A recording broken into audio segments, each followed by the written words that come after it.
morning. Good morning. Welcome to the show. I'm Eric Murphy. This is Skeptic Generation. With me today is Tori Williams Douglas. Tori, how's it going? Hello. Hi. Thanks for Hey, having me on, Eric. How are absolutely. you? I'm doing so good. The coffee is kicking in exactly at the right time, so Yes. I'm ready Cheers. to. Yeah. Whoa, that was a big coffee mug. Holy crap. All right. It's a travel mug, so yeah, Ah, it's insulated. nice. Nice. This Okay. is where we're at today. So le- when it came to kind of talking about like a core topic for today's episode, um, Yeah. in talking about like civility politics and respectability politics, which, we were kind of talking about a bit before this episode, it feels like I, you know, it feels like you would think that more people knew about it than do. And there are a lot of people who, like, especially on the left, are active and yet are not aware of kind of these structural things that are really an issue and Mm, are really divisive in our community. And so I kind of want to dive into it. Before we do, let me put yeah. the phone number up there so we can get calls coming in. The number is 412 SKEPGEN. That's 412-753-7436. Or you can go to tiny.cc/SKEPGEN. That's tiny.cc/SKEPGEN. Our call screener is waiting to talk to you. Okay. Civility politics. Yeah. Right before the show, you and I were talking about respectability politics and civility politics. And so before we kind of get into it, we should probably talk about the difference. Um, Yes. so Yeah. what to you is the difference? How would you kind of differentiate that or even define any of those terms? Well, so I talk a lot actually about civility, or sorry, I talk a lot about respectability politics on my podcast, White Homework, where we Mhm. talk about anti racism and collective liberation. And respectability politics is really this idea of like suppressing your culture and kind of being, um, performing whiteness as a non white person in order to be treated like a human being, which is no thanks. I think we can treat people as human beings even if they don't act like white people. And so it's a constantly moving goalpost. And Eric, you and I have talked about this. I think Yeah. we talked about it this week when we weren't recording, right? But just the idea of like they make you chase the goalpost around to like get your humanity, and like someday it's like, oh, you got to work for it, you know. Yeah, and And then so and then when you do, I know that working in really really white environments, um, having an issue. I remember I'm not going to out the job, even though fuck them.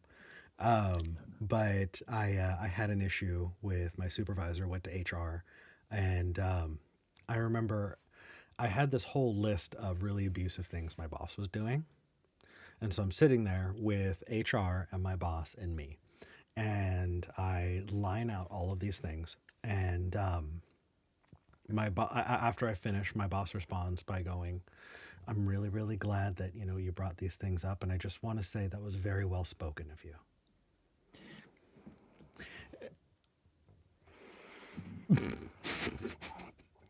wow, yeah, yeah. Yeah, for people who are watching and going, "Well, what's the problem with that?" Tori, what's the problem with that? Well, the idea that, again, especially non-white people are able to articulate themselves, and that is something that's seen as really remarkable and staggering instead of just like a skill set that anybody could learn, maybe Yeah, like learning a second language or learning how to code switch, right?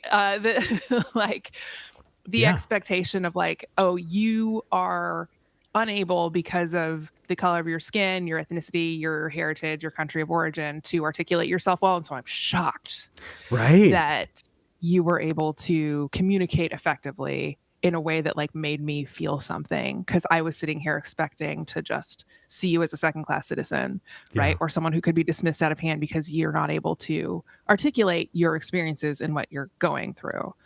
And then I honestly, piggybacking off of that, I would say the second layer there or, the next hoop that you would jump through with respectability politics is that like my expectation of you is already low, right? But then there's this idea of you have to continue to perform in this way, again, like I said, goalposts are moving. You have Yeah. to continue to perform respectfully, what I dictate to be respectful. And then, sorry, just to get back to my point, the second piece of it is you aren't actually a trustworthy narrator of your own experiences. Right. So it's like you Ooh, come to yeah. me, you tell me as I'm your boss, Eric, and I'm just like, damn, you're a very articulate young man or whatever. Right. And then, Yeah. uh, but I don't that's not really that I don't think that's really what happened when we had that altercation, right? You felt that Mhm. way, but what actually happened was fill in my version of the story, and my version is the truth, right? Because as a white individual, I'm objective, I am neutral, I am a third party, I am removed emotionally from the situation. And so Even though she was the perpetrator of really abusive behaviors, absolutely. Yeah, no, yeah, you're right. yeah, absolutely. So I yeah, the assumption baked in there that I think people don't realize is being communicated when someone does that is yeah, I think all I can do is reiterate what you're saying because it's really important, right? The assumption is that you're too dumb or too uncultured to be able to speak for yourself. Yeah. So respectability politics is one thing, right? And I Mhm. think that it is real. And civility politics is something else. And I think that civility politics in particular is a really big problem on the left. Hot take. Let's see how many people get pissed off or stop donating on Patreon. But civility politics feels like it goes right along with tone policing, right? Yeah. Yeah. So civility is, it's the assumption that both sides of an argument, people are going to come in with this series of expectations that you're going to listen to each other honestly, that you're going to engage with each other charitably. Or let me swap those: listen charitably, engage honestly. Mhm. Mhm. And that both people are going to represent themselves and each other in a way that is meant to communicate and all of that. And that's just not true in a lot of cases, right? As an example of civility politics kind of jumping in, I remember I was doing a debate in Tennessee, and I'm debating this Christian guy, and he essentially says that atheism is the religion of the Nazis.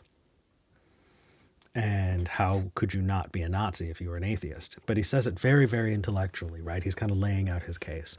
And then it pops over to me, and I said, does anybody in this room recognize that this guy just called me a Nazi? Fuck you. What the hell are you thinking? Right? Because that is the correct response. And at that point, the moderator goes, oh, excuse me, hold on. Oh, we need to stop. Right? It was totally fine for this guy to look at me in the Mhm. face and say that there is nothing in my worldview to prevent genocide as an atheist.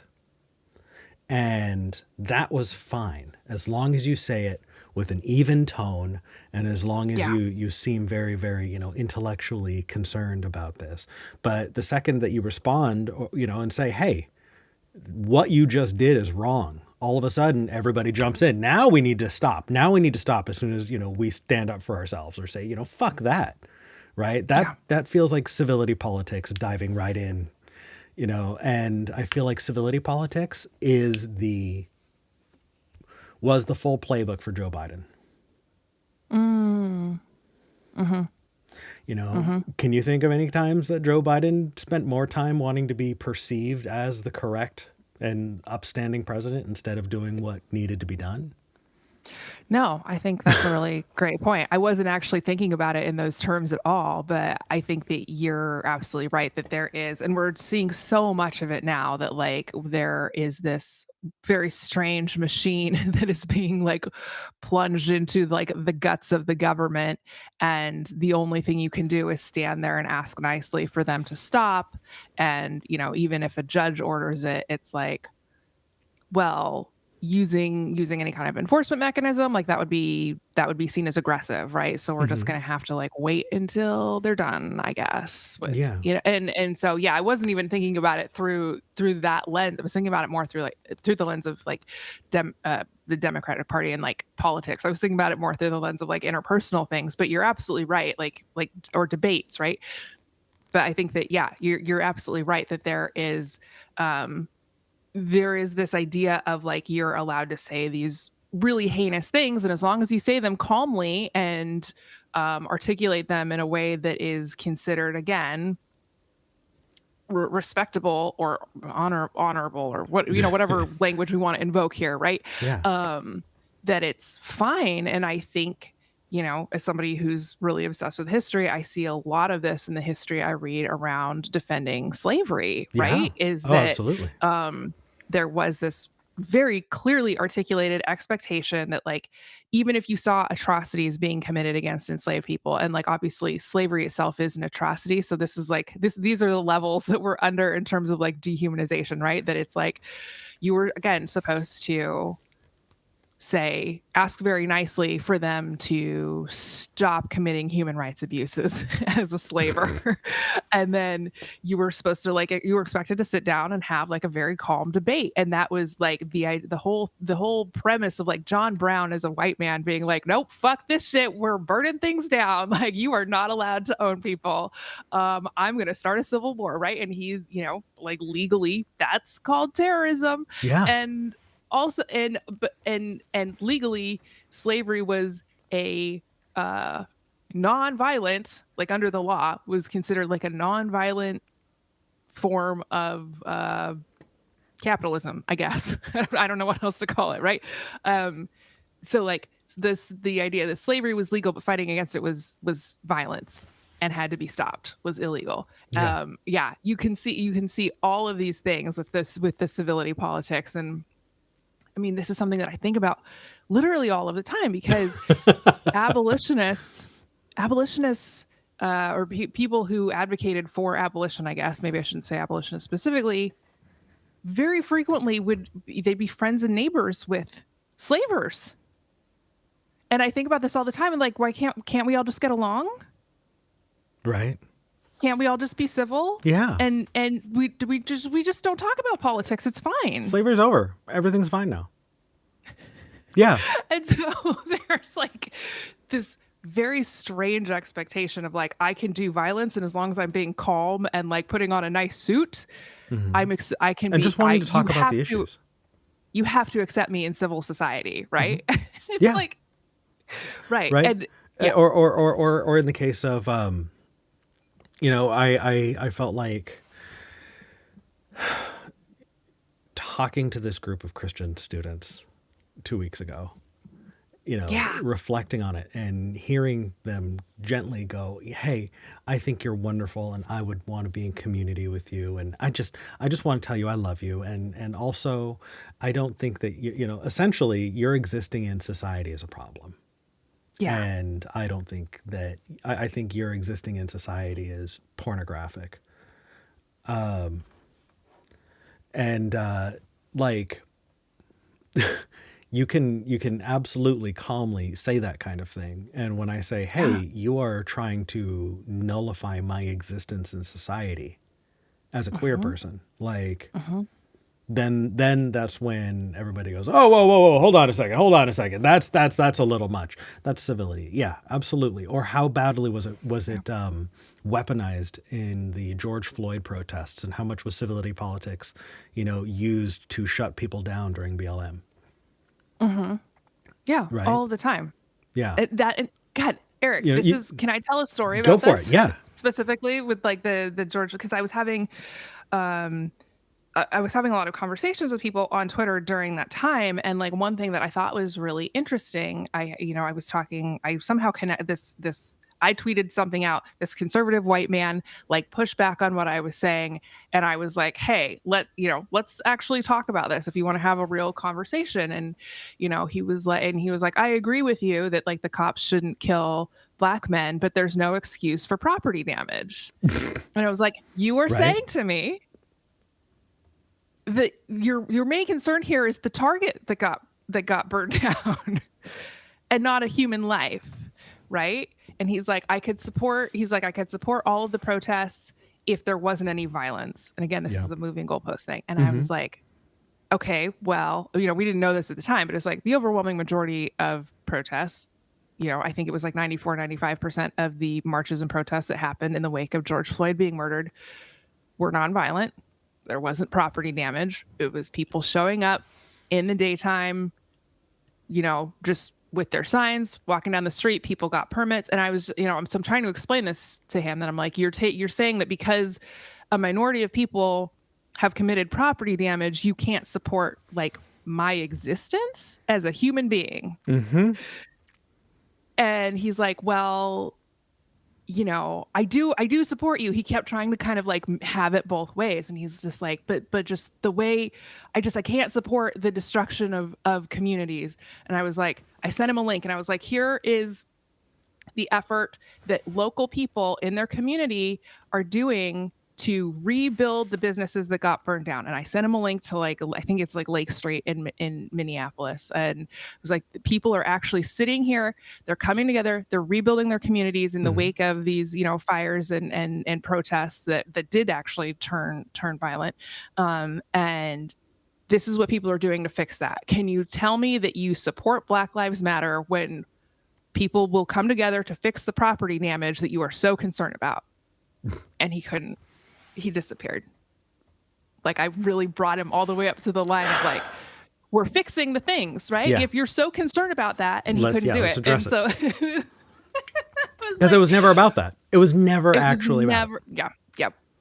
It was only, I'm going to find a thing to make myself look civil and respectable and also disagree with you. And I don't want to say it's because I'm a fucking racist and I want to support a system to keep it racist. Instead, they say, I'm just against property damage. It's like, fuck you. You're against black people, you piece of shit. And calling you that, right? And calling people out like that is all of a sudden something that makes us look bad. Oh, it's scandalous. Right? And what's you ejected from debates. Yeah, it does. It does. And what is worse is not only do we do this to each other, right? So you have this kind of expectation of civility, right? It's not, it's instead of saying I disagree with you, it's saying, well, you're just too loud, something like that, right? Which we do to each other. The right has figured out how to weaponize our own bullshit against us, right? I feel like, that first 2016, 2015 kind of, run up to president, when Trump responded to a left-leaning reporter by, instead of answering, saying, that's very rude of you. You know what? You are very rude. The look on people's faces, it looked like they did like a factory reset. Like their brains just stopped, because it wasn't about the issue. It wasn't about responding to that issue. And I think Trump learned very quickly that I can get away with anything if all I have to do is say that what you're doing is rude. All of a sudden, you're attacking me. Not only are you attacking me, but I get to shift away from whatever it is that I don't want to talk about. And I get to paint you as a perpetrator of something and denigrate you. Which in turn, by the way, lessens the question even more. So you have now the left, largely the left. I know the right does this too, but the left mostly, right? Who are attacking themselves over being respectable and not saying things the right way, right? You have this kind of intellectual space, which, by the way, this show intersects with. So I'm sure that there are plenty of people who are going to watch this who find themselves on the same side of this, right? That there are plenty of intellectual atheists who will very calmly and gently look into the camera and say some really fucked up shit. But because they say it very calmly and very respectfully, right? Or have bigots on their channel, in order to interview them very, very respectfully, that's fine. But when you call them out for it, Yeah. it's how dare, how dare. So yeah, I it definitely feels like we're on the same page. I saw someone in the live chat who actually posted something that I thought was interesting. Somebody posted in the live chat, civility politics died when Obama was elected. The bigots dropped all pretense of civility. That's the other side of it, isn't it? I remember also when Obama was, oh, who was he running against? It wasn't Mitt Romney. I think it was John McCain. McCain. Okay. I remember there was footage of a Republican, presidential rally where a woman asked McCain, hey, we're scared of Obama. He's a secret Muslim, Right. and terrorist, and we're really upset about this. And John McCain stops, and he said, "You're wrong. You are wrong. He is a very nice person. He is a very Didn't he call patriotic him like a person." Christian man or Yeah, something? yeah. He said he's a good Christian man. We just have strong differences in opinion on how we think the country should be run. But he is an American, and he is a good Christian man. He's a good person. So no, we're not going to paint him as this devil. This is a difference of political opinion, not a, and I very much look back and just so deeply respect that, and it's sad that like we need to look back and respect human decency, right? Hmm. But there was this expectation, right, that we were going to see the good in each other, and I think that if it was something that happened on both sides in some places like that, good, but we're not seeing that anymore. Hmm. On the right, we're not seeing that. On the right, we're seeing any kind of Democrats, any kind of liberal policies or anything, socialist, communist, devil worshipping, you know, uh, um, could destroy our nation kind of stuff. It's not just that we have a difference of opinion on immigration. It's that we want open borders and to allow all of the terrorists and illegals into the country so that they can flood our streets and suck all of the welfare up. It's not that we want to see police reform. It's that we want anarchy in the streets. It's not that we want to see accountability in the military and spending. It's that we want to make ourselves weak so that we can be taken over by other countries. We don't just want to, look out for the well-being of the least, the least secure in this country, right? Through social programs. It's that we are socialist communists who want to undermine democracy. So Hmm. they don't have a problem being incredibly uncivil. Yeah. No. So we're fighting a one-sided fight. Yeah, it's kind of like asymmetrical warfare in It a is. way. This makes me think about because I don't know the idea that when you do call out these historical um, analogs of the way that conservatives in this country are behaving, and you look at other points in history of like, oh yeah, this is what happens when you tear families apart. This is what happens when you send people to open air camps or whatever we're calling them this week, right? Like, let's not do that. Bad people have done these things, and it is becomes a slippery slope when you have like an authoritarian, a president who aspires to be an authoritarian, right? Mhm. And so it is really interesting that they will like vehemently push back against that framing when we tell the truth about like again just historical analogs of this is bad, red flags, wave off, not great. Yeah. I, But we have to, and we end up going on these like wild goose chases of trying to prove that when we for I'm going to give a really charged example here. When you say defund the police, it's like, well, the police is taking 2/3 of the budget, man. Like, if we defunded that, like if we took one of those thirds and put it into housing and, you know, programs for kids, we could actually drop the rate of violent crime by more than the police are able to drop it, sucking up most of the budget. But it's like, no, we have to chase them around and be like, no, that's not what I meant. You're misrepresenting me. And like, this is always on the back foot. Yeah. It feels like. And then I just want to like also underscore something that you said there is talking about history. You know, this ties in with that entire, and I know it's a rabbit hole that we could go down, and I don't want to go down entirely, but just to make sure that like we set this flag for everybody here, that pointing out historically where that has been used to shut down marginalized folks is exactly what they are complaining about when they want to remove DEI from schools and things like that, right? Or not DEI, sorry. Critical race theory, CRT.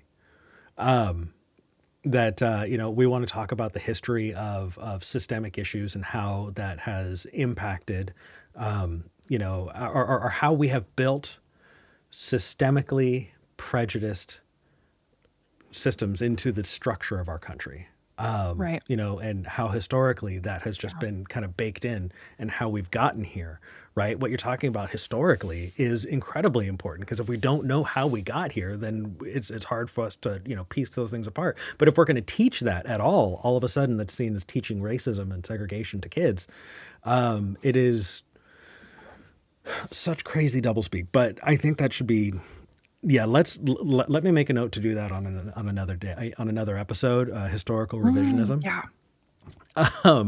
But we have a couple of calls. I do want to say, while you were talking, I know that I was taking a couple of messages. I do want to give a shout out to our call screeners. Our call screener, Blaine, has valiantly been trying to connect. And there have just been a couple of issues. And so we had an emergency where our call screener, Caitlin, is hopped in, who is on the road right now, not driving, but Good. is call screening remotely to help make sure that like the show is going. So just a shout out to our call screeners and all of our volunteers. The shows would not be able to happen if it weren't for you. And we're so grateful to all of you. Thank you so much.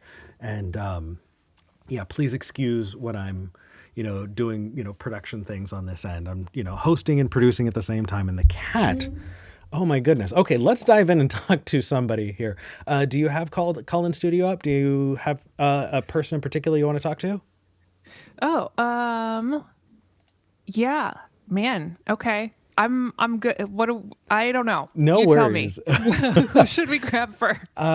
Let's start with Herbert in Pennsylvania. Herbert has had some strong opinions in the past, and I am definitely interested, and I want to challenge Herbert, actually. Herbert, how's it going? Hey, Tori. Hey, how are you guys doing today? Hey. Doing good. How are you? Good, good. You said you wanted to challenge me. I haven't even spoken yet. What position?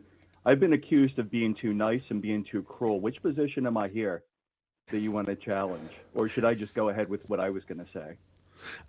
Well, I want you, I feel like I'm going to drive a conversation in an entirely different direction than what you called in for. So I'd love for you to talk and then maybe we'll address that after, but go for it. Okay. So what my biggest thing, what I'm looking for from people who oppose fascism, racism, nationalism, is for us to start being smarter. So if someone said to me that the Nazis were atheists, I would remind him that Nazi Germany was like 95% Christian nation, and that the only time that atheism ever rose up was whenever the Christian church opposed the killing of, and I put in parentheses, Aryan, because Aryan doesn't exist, but Aryan Germans because they were disabled or mentally ill. So, I mean, I understand saying fuck you back to the guy, but I would have just set the record straight and said the Christian nationalism was only a subset, was only pushed down once the Christian churches rose up and opposed Nazism. Sure. So But it still existed. yeah, I do want to push back there because I think that's Okay? not the correct response. I feel like if You that think letting them get away with a lie is right? no, I no, mean, no, no, he told a no. lie. Hold on, Herbert. Yes. Herbert, be a little bit more charitable. Come on now. Do you really think that's going to be what I was going to say? Come on. Okay. Give me a chance here. So, I feel like when you respond that way, what you're doing is you are leaving an impression with the audience that this is a difference of opinion. And that on the table and still on the table, justifiably somewhere, is that that atheists and Nazis go hand in hand because atheism leads to genocide. And this person doesn't think so. And so you know what? If you have just an opinion somewhere on that spectrum, you're probably being moderate. And I think that when you respond to those things in that way, specifically, you are creating a scenario where the middle ground is somewhere between, right, setting the record straight and viewing the other side as monsters, right? You have shifted and allowed the Overton window to be shifted in a very, very bad place. And so I do absolutely want to correct the record. And I do did not respond. understand your point at all here. Yeah, I'm sorry. You're going to have to walk me through that again. You're going to have to walk me through that again because I do not understand your point. How is saying fuck you less of an opinion than stating the facts in reality? Oh, got it. Okay. Yeah, Herbert. So I did respond with the facts and I started with fuck you. And the reason I did is because I wanted to shake up and stop this this moment where it was just an intellectual thing. I wanted people to stop visualizing this as just a well-reasoned debate, and I wanted people to, like, oh, what's the word? I wanted people to reshape the way that they were viewing this as, oh no, this was this was a very polite attack, and if we're not recognizing this as an attack, let me be clear. I was not opposing being an asshole to the guy. I would have ripped him up far more than you would have. I just wouldn't have said "fuck you." I would have stated the facts, explained how he was an imbecile pushing propaganda. Okay. So he was choosing to be stupid. Yeah. So I was not opposing that. Then I was just saying I'd put the facts up front. Okay, then I think actually we're probably going to come to agreement because what I did was both. Yeah. But I probably did not communicate that well. I led with fuck that, right? I said, hey, here's the issue. Here's what was said. Here's why that's wrong. Fuck that. And fuck you for saying it, right? I very clearly like laid it out. Hey, here's the historical record. Hell, even on the belt buckles of the Nazi uniform, it said, Gott mit uns, God is with us, right? It was baked into the Nazi propaganda. And so to say that this is a, religious issue or a lack of religion would cause genocide, and then to accuse my viewpoint as being something that is inherently, would lead to genocide is a really screwed up accusation. Fuck that, and fuck you for saying it. I think there weren't a complete agreement there. Yeah, and that's good because I want to flush out your ideas here because I think you have good ideas, but I think that they're coming across as mixed. And I think that we're actually not doing each other a disservice here because not at all. No. I do, and here's why. I agree. I was responding. I was responding just to the you wanting to set the record straight. And assuming that you were completely against stopping and shaking the whole thing up, right? You were saying yes and. Right. And I was taking that as or. And I think you took what I said the same, just the other way around, that I was just wanting to shake things up but not set the record straight. And so if we yes and it, that little that tool that's used in improv classes, right? Yes and. I think we came to agreement. Okay, what do you think, Tori? Well, this is really interesting because I don't have the experience of like debating people in an actual official like debate setting that you have. So like my default in terms of thinking about this presentation is very different, right? Because I'm thinking about it more in like conversations or just like discourse with somebody online that we're just like typing stuff out back and forth. Yeah. So I guess my framing is really is different because I'm always experimenting with like what's the best way, what's the most effective way to push back, right? But I do default to the uh well, here's the historical record, right? And like yeah, it's like I know that like the Klan, for example, considered atheists and Catholics to be the same thing. So sort of using a Klan talking point to be like, actually the Germans were all atheists and Catholics. Therefore they're the bad guys, right? And so man, it's really interesting because I am always trying to figure out like how can I actually make headway here.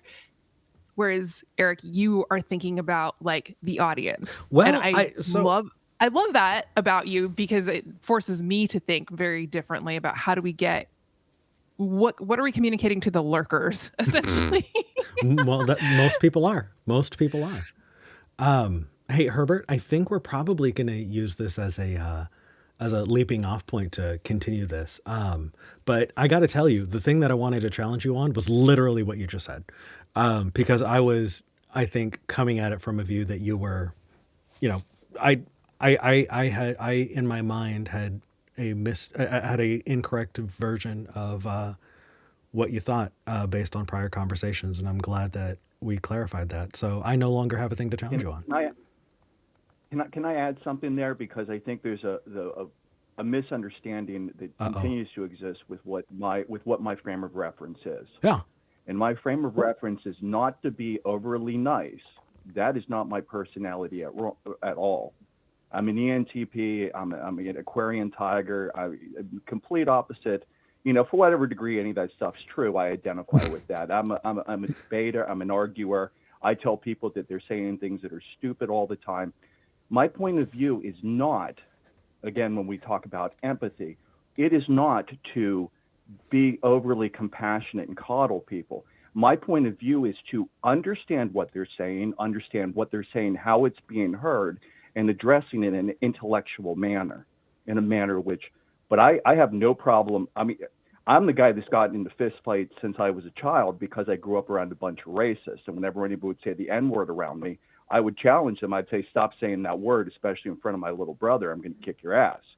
Right? Mm. Like that's who I am. Well, But when I talk about empathy and understanding, mm. like I want to understand how things are being heard and how things are being said.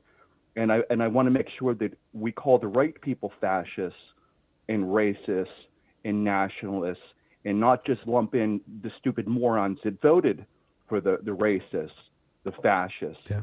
and the nationalists. Because if we lump all them together, it's going to minimize the effect of it. So that's just what I would say. No, fair enough. Fair enough. Herbert, I think we're gonna move on, but I was thinking about you when I created the title for this episode, so I'm really glad you called in. Yep. Thanks for having me, guys. Thank you. Thanks, Herbert. Take care. And this is definitely a call out for people who are watching. If you are seeing, people arguing online, if you're seeing, left versus right, Christian versus atheist, whatever the case is, and you are leaping to your keyboard to denounce your own side because they said things in a you don't like the tone that they were using. Mm-hmm. I'm really challenging you, all of you watching. Why are you so quick to jump on your own side for their tone instead of jumping on who they're arguing against for their, for like, if you're seeing a debate about racism, why would you attack the person who's defending marginalized folks instead of pointing out, the bigot is a piece of shit. Like, I don't understand. I feel like we are so quick to, denounce each other because we don't like each other's tone.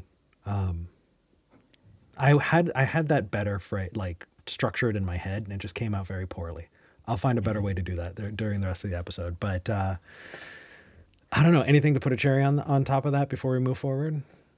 I mean, I think that you really actually hit the nail on the head, that it does very much feel like a sort of a circular firing squad like coming after, like, well, you don't use that language, or like you're gonna push people away. And it's like, I'm saying like that it's wrong to put people in camps is, I want to push the people away who disagree with that, actually. So yeah, and like and also this notion, by the way, and I am so glad I have like at least one other person who isn't white to do the show with, so that you can like talk to me and at least give me some validation here.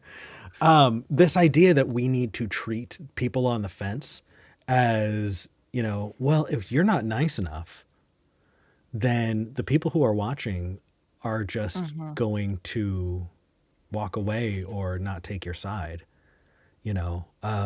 The idea that if someone is vacillating on my existence, that I need to be extra nice to them, or otherwise they're not going to be on my side, is such a fucked up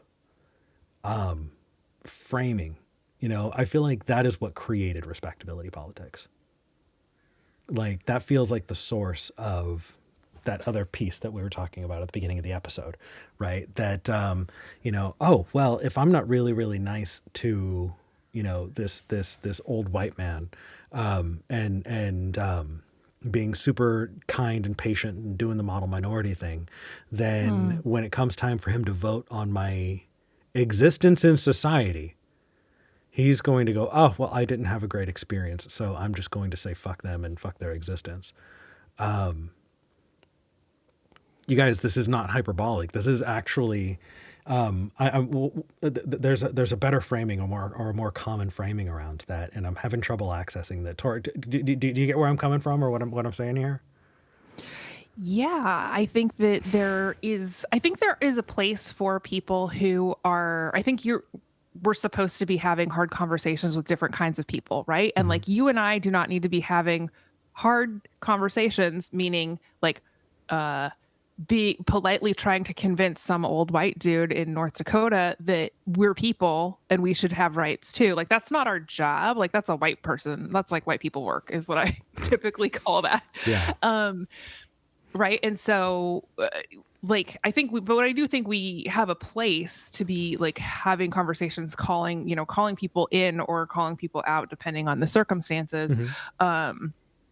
But yeah, like, no person of color, no queer person has to try to go defend their own humanity to someone. Like, that's somebody else's job. And if you're like a straight white cis person and you're listening, watching, hey, guess what?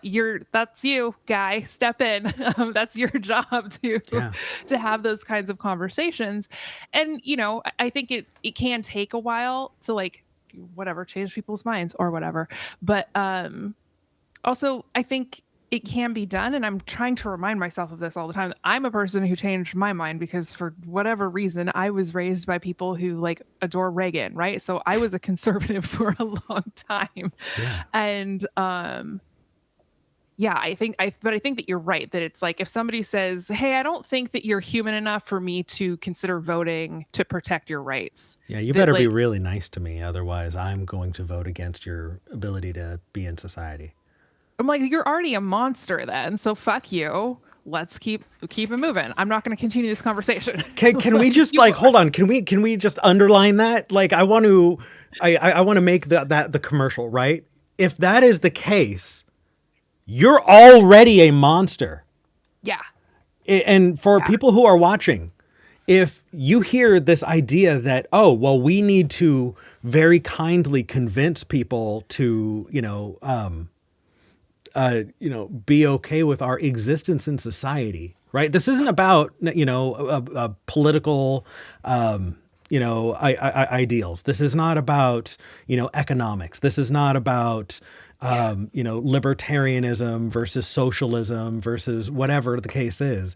This is about individual people groups being active and being represented in the world, and about, you know, whether or not we should address that police are disproportionately killing other, like killing people in that, they're not the same. And No. if you think that, you know, your tone is the only reason that people aren't on your side, those people that aren't on your side are already monsters. Fuck them. We do not need to have them. And if the idea is that, oh, the movement's never going to take off if we're just pushing those people away, if I honestly, I think if there aren't enough people who have the empathy and the decency to understand, you know, that like it's lost already. I really don't think that yeah, and I feel like that entire piece is, yeah, is the backbone of respectability politics. But I think we found the intersection. Yeah. Yeah, I think we did. Yeah. All right. So I know that we can keep talking and agreeing with each other, but we have more callers. I do want to put the phone number out there because it's not just about this. We did have some spiritual, religious questions, people on the line. I'd love to take those calls as well. So let me put the phone number up there. That way we have more callers after Jay. The phone number is 412 SKEPGEN. That's 412-753-7436. Or you can go to tiny.cc/SKEPGEN. That's tiny.cc/SKEPGEN. Our call screener is on the line remotely, you know, helping make sure the show can go. She's waiting for your call, and Caitlin, we really appreciate it. And Blaine, thank you so much for trying. Love you guys. All right, let's move on to our next call. Jay in Florida, you're live on the air. Live on the air. That's the same Hey, how thing. you guys doing today? Hey, Hi, Jay. getting fired up. Hey. Oh man, I'm so fired up. I'm with you guys. Yeah, what's up? Um, so okay, so I had a question in regards to respectability, not just in politics, but like in just normal conversations or debates.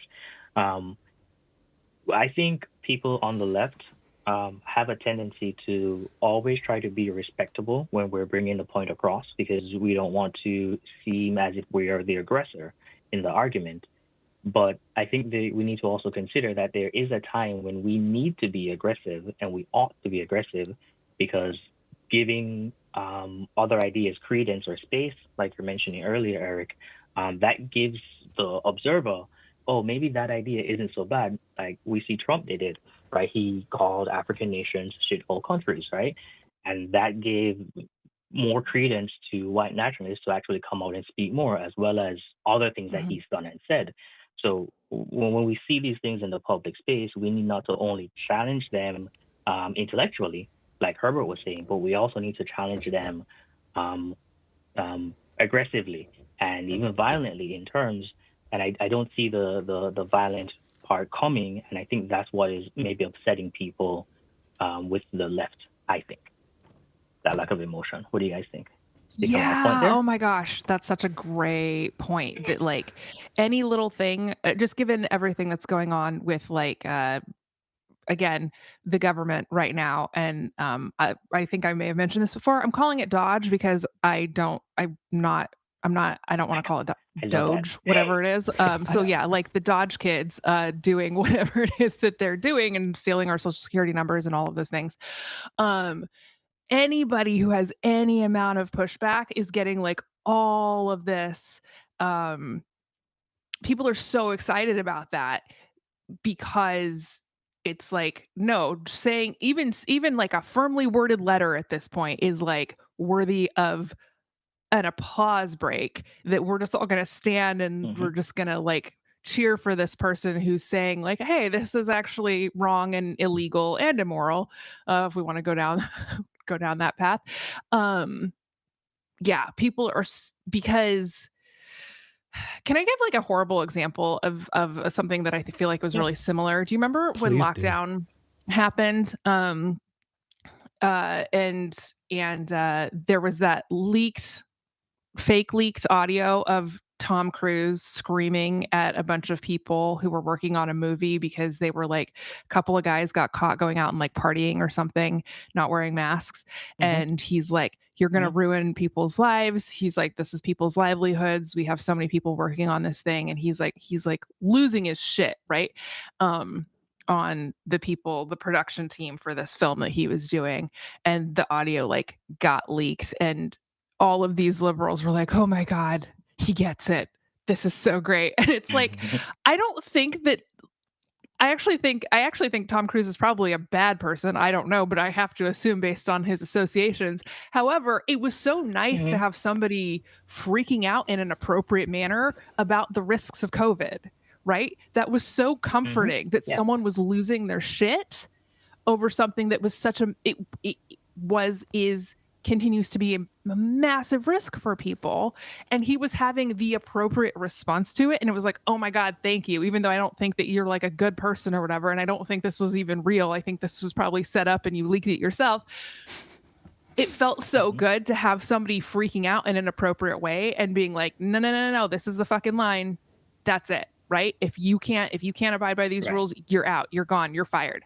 That felt really good. And I feel like any Democrat who's doing anything, even sometimes to kind of like hold that same kind of line with Trump and what's going on with the, slashing the federal government or whatever it is they're doing right now. Any Democrat who's standing up and saying, no, fuck this. Absolutely not. This is illegal. They do not have the right to be doing this. To me, that feels so encouraging, because it's like, oh, somebody's freaking out. Somebody actually gets how dangerous this is.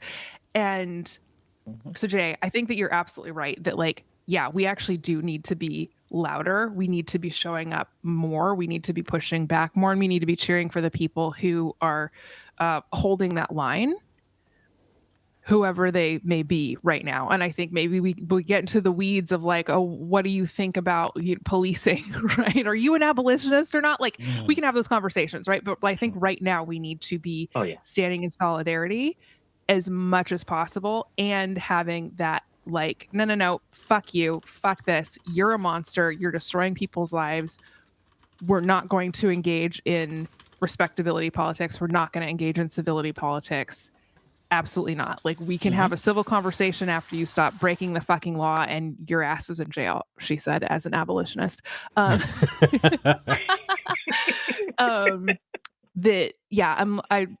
For anybody who's curious, I do believe in abolition, and Elon Musk gets out last. That's how we're doing that. So, yeah, Jay, I think you really nailed it. Honestly, I appreciate it. Thank you. I agree with you 100% in the abolition talk. There are many departments, functions of government that we have and we need. I don't think policing, or at least policing as it exists today, is what we need, right? We don't need a force that exists to protect property, right?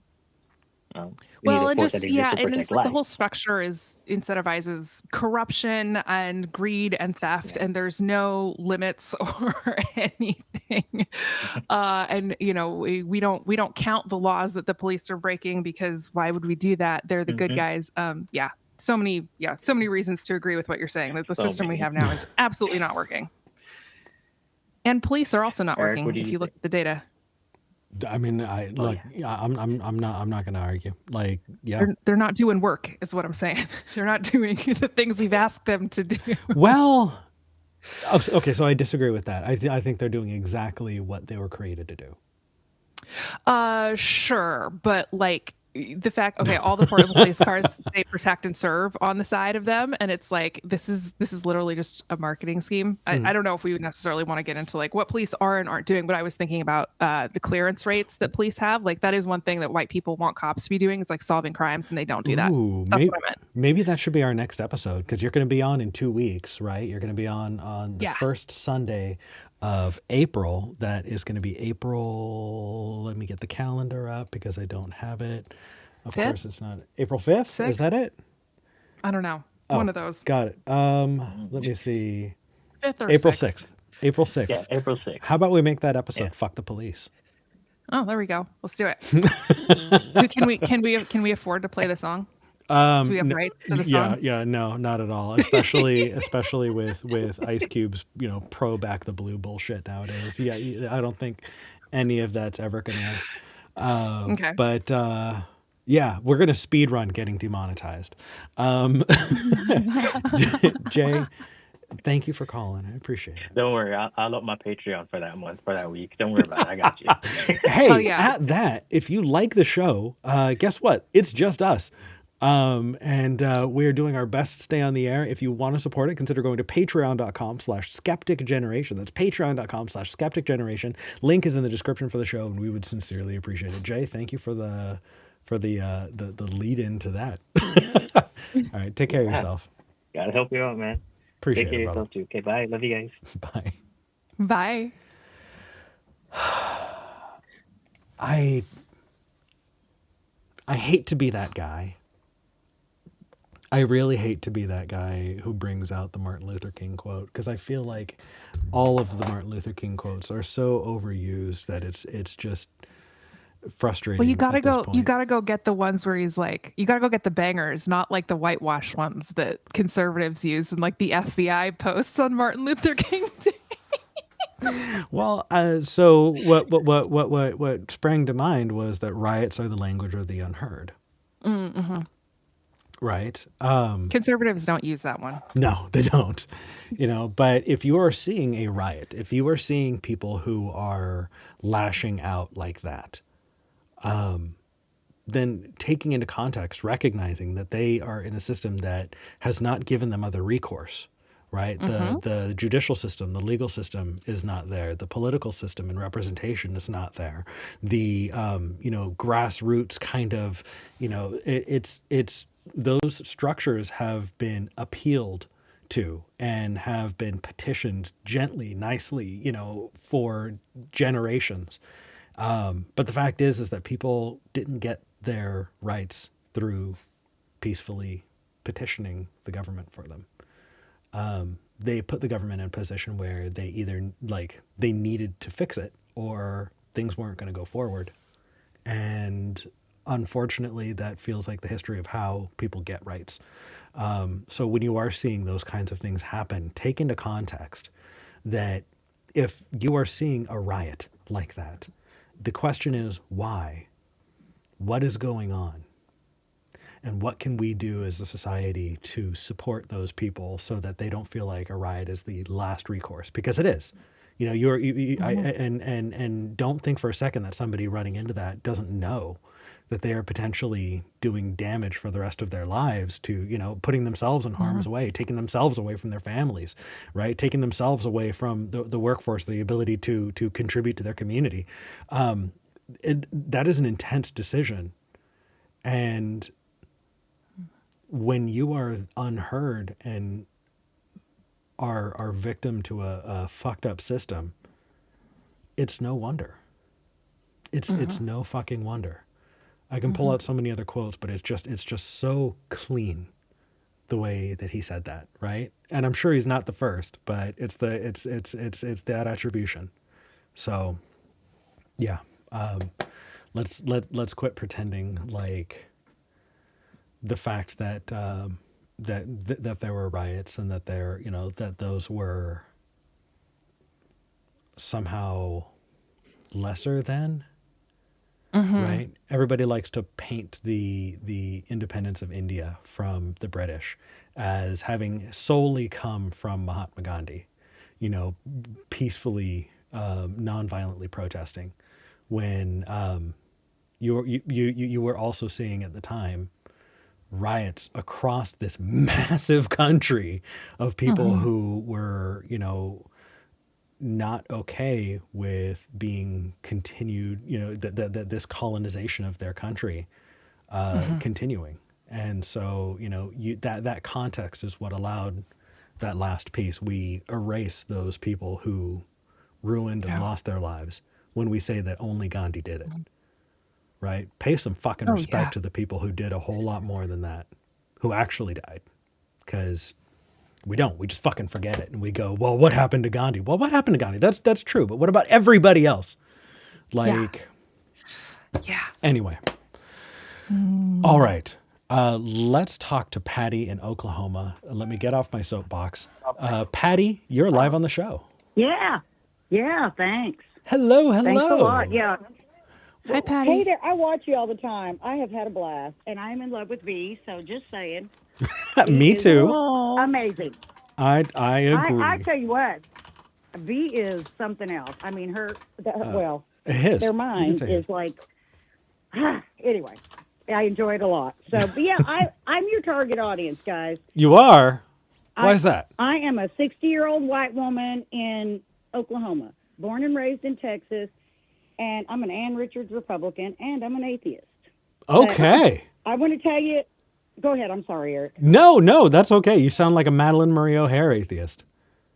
Hey, I am an Ann Richards woman. Let me tell you, I grew up in Texas marching for Roe versus Wade. Abortion Oh, was not legal God. until I was 11 years old. Hold on. You marched So for Roe v. Like, I sure did. oh Did it my, with my mother and 5 sisters Patty, who are my all now heart. Trump people. Wow. Patty, my I mean, Oh, they that's heart. are awesome. hardcore. I'm sorry. Go ahead. No, so there's a bit of a delay and I don't mean to interrupt you. I know. I got to tell you, when I lived in Austin, because I moved to Portland recently from Austin, Mm-hmm. Texas, and I worked downtown near Yeah. the only Planned Parenthood in town, Mm-hmm. and it was firebombed. Yeah. And so I needed to drive Saw a lot of by. that. Yeah, I needed to drive by that firebombed building every day on Yep. my way to work. Yep. And I watched it in real time, Eric. fuck, fuck. So where are you standing? What's on your mind with all this? Well, what's on my mind is just what you were talking about earlier is how do you approach? And I'm just going to tell you honestly, the only way with these people, because I am one of them, is name and shame. You must call them out to their face. And not everybody can do that. I went to a different school every year my whole life. I was an oil field kid. I went 17 different schools in 11 years. So, I've been around. I can confront anybody. But that is the only way to say, did you just say that?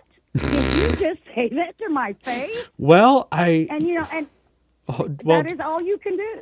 to, I mean, really, some will walk away, some want to fight, and some are so embarrassed that I think I did just say that. Oh my gosh. I mean, yeah. those are the good ones. So I'm going to put on the Southern hat for just a moment, and Oh, I've you got to did. tell you, because you Patty, have more work to do, because Yeah. bless their hearts, some of them are only going to listen to a Southern woman. No, I'm over blessing their hearts. You know what I mean? Their hearts are so damn hard right now. I am over blessing their hearts. Like I said, I have 5 sisters, okay? Mm-hmm. I'm number 5, next to the last. They have all turned into Trump people. They have lost their damn minds. I do not know. I mean, I'm the only one in Oklahoma now. I had to get away from those people, which lateral move, I admit. Hey, hey, But hey, hey, hey, it hey, is what hey! it is. I've spent plenty of time in Oklahoma. Beautiful. I mean, just wide It's countryside. not. It's awful and windy and dirty and ugh. But Okay. we're a rodeo family. Okay, Okay, so not if you where I think I went, don't, but fine. Okay. right. I I was used to say the fine. universe likes Oregon more. I went to Coos Bay, Oregon in my 20s. I thought that was the most beautiful place I'd ever been in my life. Oh, In the winter, it was gorgeous. there's a But reason yeah, why I we're a moved here. rodeo family. Okay. Okay, so Oklahoma, Texas, Kansas, Nebraska, that's where our work is. Yeah. And you think I don't run into some people. Now, let me tell you. So let me tell y'all this one story and then I'll leave you alone. But I started kneeling during the prayer because all they pray for is for Trump to take over America and fix everything. I mean, I'm kidding. It's awful. Yeah. It's awful. So I took to getting up on the picnic tables and kneeling. Well, that didn't work. Everybody was mean to me. So I started raising my fist, in the Black Power Olympics. I watched that too. I ended up the last time with 5 old women with me. So we are making a little headway, but let me tell you, we are persona non grata in our world. I will just say that. Well, we're still winning, so it's okay. So, but the thing is, as a white woman, you are probably going to be allowed into spaces and listened to in a way that we're not going to be listened to. You bet. Yeah, and I do. I make myself known, and I go. My husband and I have privilege of having owned a large trucking company, and we've employed half the people in this county. So people do listen to me sometimes, and I can speak when some people can't. And that has been a blessing, and I take every advantage of it. So you guys keep working hard, but if they're in your face, I watch your show all the time, do not let them back you down. Damn That is straight. especially these stupid young guys. Oh my God, these 19-year-old boys that I just want to slap and say, listen, because I had 7 foster sons. I mean, I only take boys. I never took girls because they're too emotional for me. But yeah, you just have to tell them how it is, Patty, you know, and you cannot back down ever. I adore you. You be proud of yourself, Eric. I'm proud of you. I think you're amazing, and you are doing everything you're supposed to be doing, and I'm proud. Well, I don't know your co-host yet, but I will. Tori is amazing. Tori is. Hey there, Tori. So Hi, Patty. Patty, let me tell you. Hey. Tori is one of those people who, back before Twitter was a place that I left, you know, Tori was. Yeah, me too. Tori has a wit and an ability to communicate that is just amazing to me. So Tori is such a valuable add to the show. I think the more you interact and see Tori, the more you're going to be a fan for sure. And if you definitely want to see more of what she does, I put links to other things that Tori does, her other podcasts and stuff. I did see it, yes. Yeah, definitely. I already looked, so I did see it. But yeah, guys, don't let them back you down. They're nobody any more special than you are, and they are living in a time that doesn't exist anymore. And it's just time to move forward. And like I said, when you ask them, and this is the one thing that I've had luck with, guys, is I am an American citizen. You think you can tell me how to live my life? Do you think you can give me my rule? I mean, that's what works with old people. I'm an American. You don't get to tell me how to live. And let me tell you what, anybody 60 and over understands that. And that has been one thing I've had a little luck with, you know, is saying, I am an American. You don't get to tell me how to live. So, you know, with older folks, it just works. And that's the only thing, though. But you do have to call them out. I think that having you do it is very, very important, because when someone like me does it, what we're told is either, number one, go back to Mexico, or if you don't like it, you can leave. Oh, please. Or you're just so well-spoken. I was raised in La Jolla, Texas, okay? That is, our ranch was, what separated us from Mexico was the Rio Grande River. Everybody that worked for my dad swam across it and worked for us. We were the only white kids in our school till I was in the 4th grade. So I do. It sounds like my community. I do know all this stuff. Yeah. Oh, yeah. Oh, my God. You probably grew up with good food, too. I can speak Spanish better than most of them. And I owned a beauty shop here in town, and I stayed open till 11 o'clock at night to cut all those roughnecks' hair because nobody else would cut their hair. You know, I made a fortune, and they tip better than anybody. But I'm just saying, you know, it's just small-mindedness. It's unfamiliarity. It's change. But if you call them out and remind them, you got to live how you wanted to live. You got to raise your kids how you wanted to. Now it's my turn. You know, now I get to do it. So you had your time. That's what I tell women who want plastic surgery. You got to be beautiful. Give somebody else a chance. That's ridiculous. Well, you got to be young and cute. Let them have their turn. I mean, this is nonsense, y'all. Just keep on fighting the fight, and I'm here with you. Patty, you are absolutely welcome to call in whenever you want. This has been well, I appreciate it. This is amazing. I do tend to take over, but like I said, don't tolerate them. Call them out. Will do. Take care of yourself, Patty. All right. Thank you for calling. Nice to meet you, Tori. I enjoyed it. Nice to meet you, too. All right. Bye-bye. And give Kent B a kiss, because, man, I just love these. Will do. So, I promise. All right. I know you do. All right. Bye. Oh, my God. What a sweetheart. Oh, that was so great. Can Patty just adopt us? I know, right? Like, I know I'm a grown-ass adult, but I'll be adopted by Patty. Absolutely. Same. Sign me up. Right? Oh, okay. Let's ride that high. John is calling. I think it's because you're here, and I absolutely love it. We asked John to call when you're here, because I feel like the questions generally involve the kind of political stuff that we talk about when you're on the air. So Mm-hmm. let's see what John is calling about today. John, you're live on the show. Eric, sorry, how are you? Hi, Hey, John. my face feels like it's hurting from smiling. I'm feeling so good after that last call. What did you want to talk about today, John? Before we get started, I want to apologize for last week, how I ran away from the, sorry, how I ended the phone call. It was inappropriate. I have to apologize for that.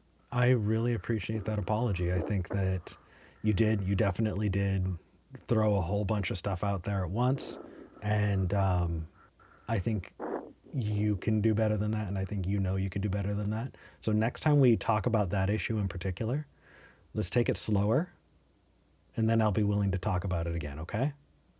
Okay, you see, I just want to. Okay, this is not an excuse. I just want to explain myself that I get really passionate about this issue. So do I. And we as long as we can talk, I think I think we can move forward. But that's not what you wanted to talk about today. You wanted to talk about Elon Musk. Yes, I think he's getting an unfair rap here. The guy's only trying to do his job, trying to keep the American economy accountable. So, and plus he's a private businessman, and people are vandalizing his businesses, his cars, and it's not right behavior. This is called rioting. yeah, absolutely it is. And we talked about rioting earlier on the show. So John, what is Elon Musk's job in the government? Well, I don't know what his official job is. However, what is he supposed to be doing? As a private citizen, he doesn't deserve attacking. Hold on. What is he supposed to be doing right now in government? Like, what is his role? Isn't he Trump's advisor? To do what? Because an advisor doesn't have the kind of ability to like act and to go into government offices the way that Elon's team has. So it's definitely not an advisor because that's a different kind of thing. But regardless, what is his role? Like, what is he supposed to be doing? Well, I don't know exactly, but what is he doing? The problem is that he's Trump's friend. He's Trump's friend. Well, I mean, like people hire their friends. I get that, but let's talk about like specifically what is Elon doing right now in the government? Like, what is? Well, Elon Musk, as we know, he's the wealthiest man on earth, which means he knows business. So my best guess is that Trump appointed him to make sure that all the businesses in the United States are doing their job properly, that they're not misspending money, to make sure the economy is on par. Because keep in mind that under the Biden administration, they were actually spending billions of dollars on trans mice. So believe it or not, that came from not understanding what the word transgenic means. Transgenic is specifically they're genetically altered mice whose biology is more similar to that of a human, and they have been bred this way so that they're more effective in testing those mice for treatments on humans before we move to human trials. That's what the transgenic mice are. And they cut funding to that, which is cutting funding to research into things like curing cancer. So when you say billions of dollars into trans mice, you're talking about transgenic mice, not transgender mice. Did you know that, John? No. Yeah, I know. It's bad. And that just comes from not being able to read good. But it actually gets worse. I know. I know. I appreciate it, John.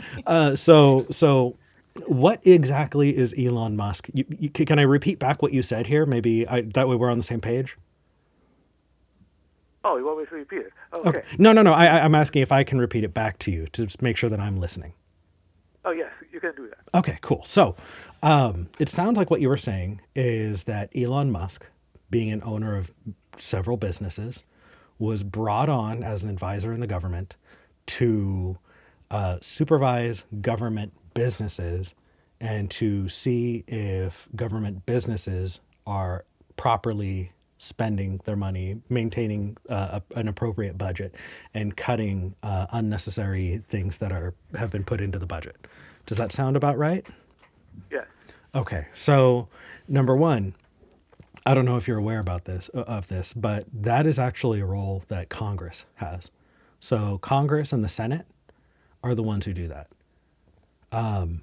The office of the president, right? We have three major branches in our government. There is the judiciary, right? Supreme Court.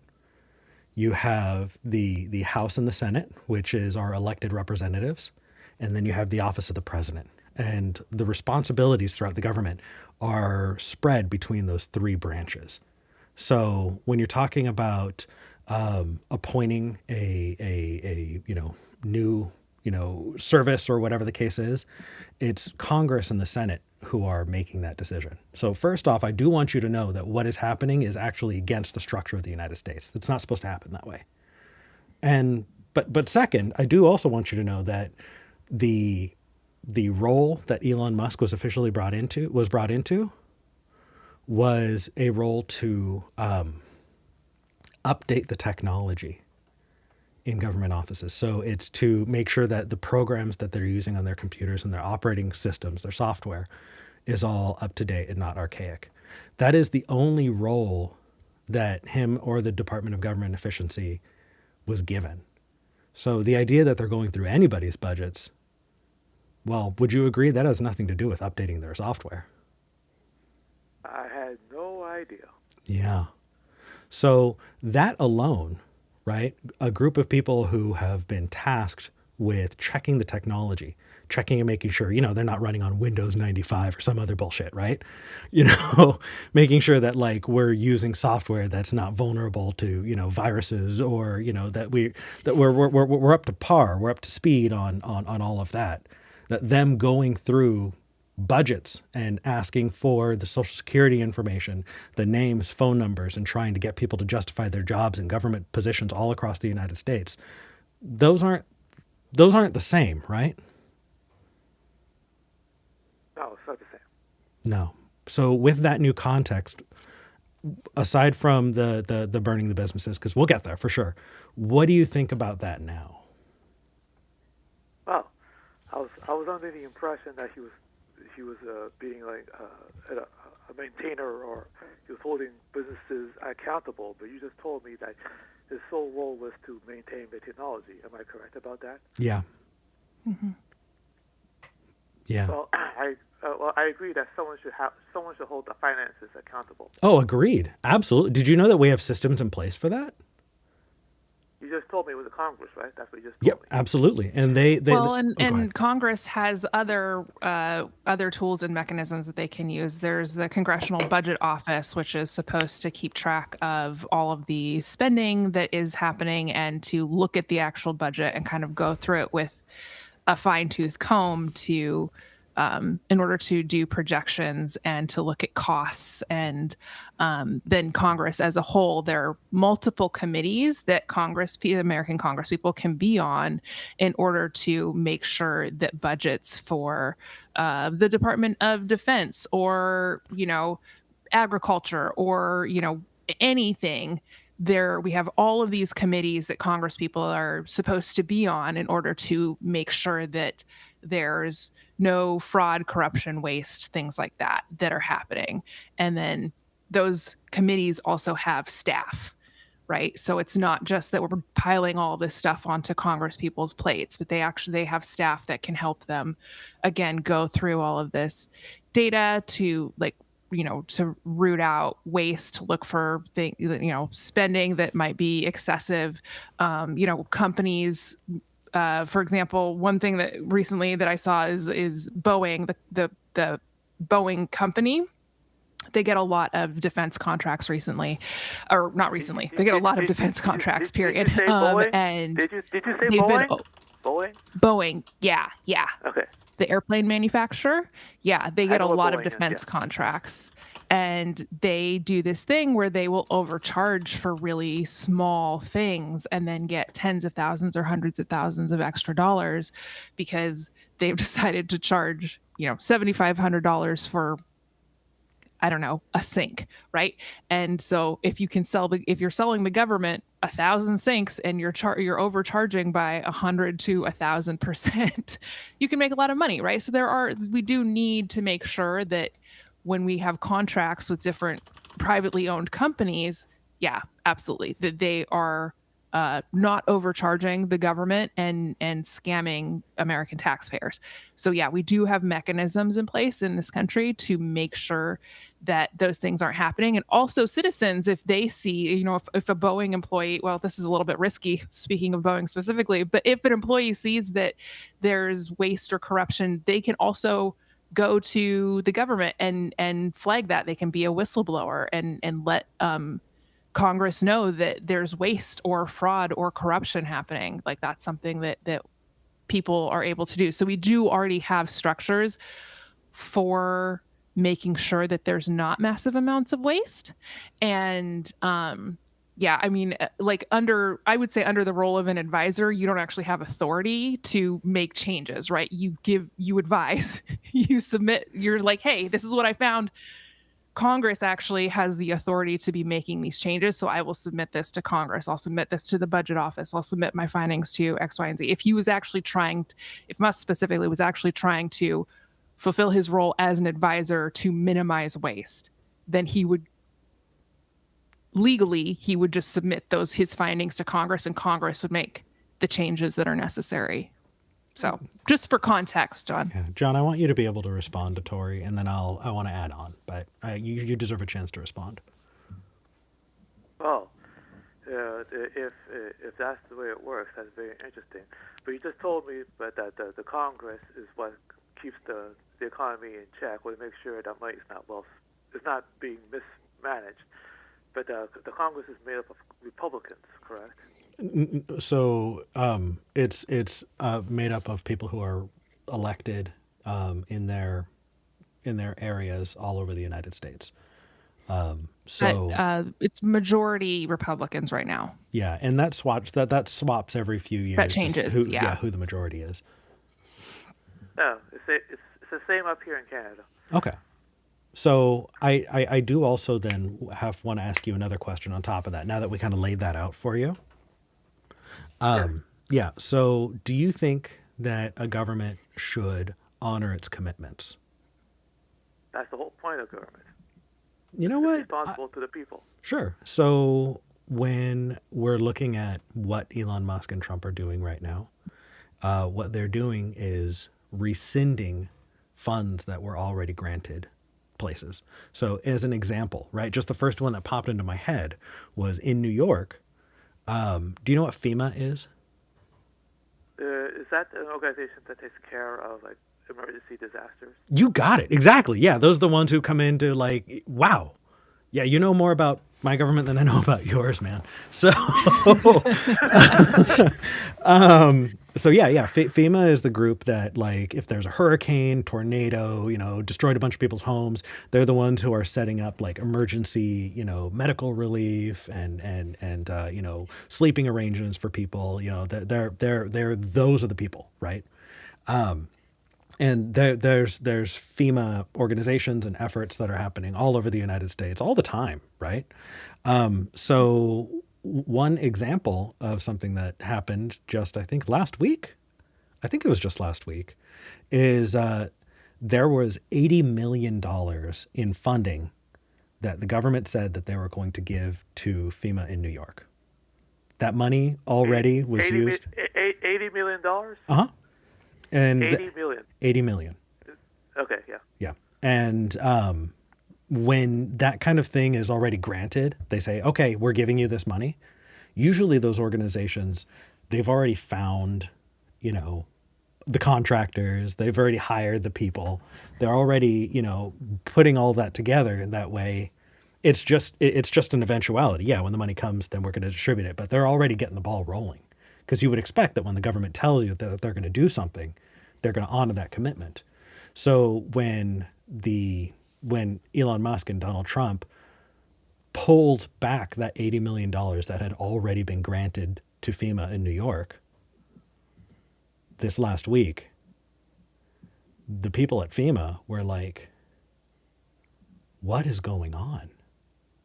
We already had that planned out. We'd asked you, and we'd put together a proposal and said, hey, here's what we would be using the money for. You already went over it. You granted them funds. You said, okay, it's yours. We're going to give it to you.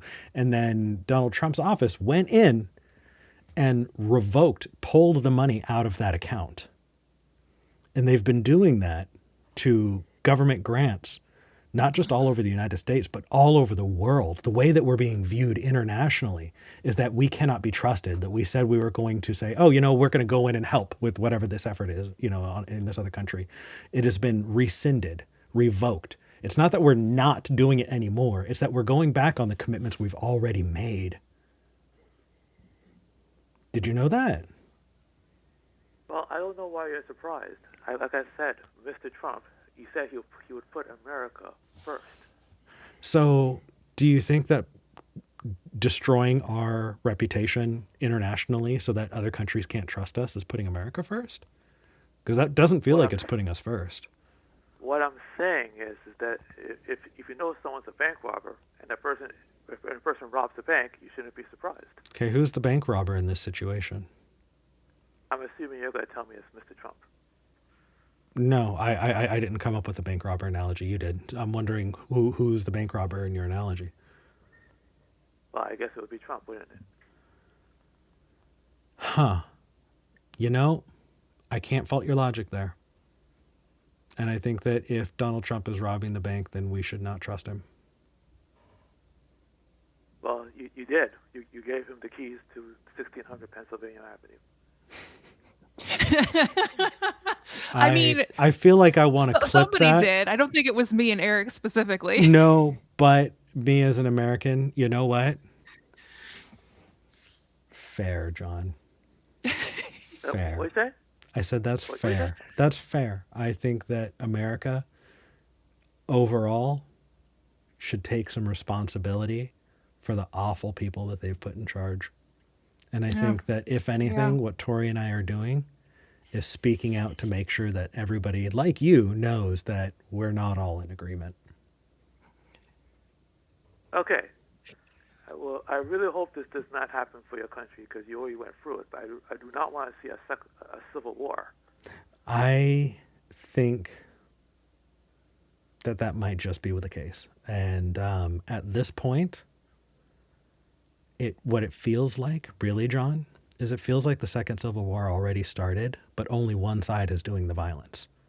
And so people on my side of it are getting beat up. We're getting, targeted by the police. We're getting well, people on your side are spray painting and vandalizing Muscus's businesses. Regardless of what you think about the guy, you have to admit that's inappropriate behavior.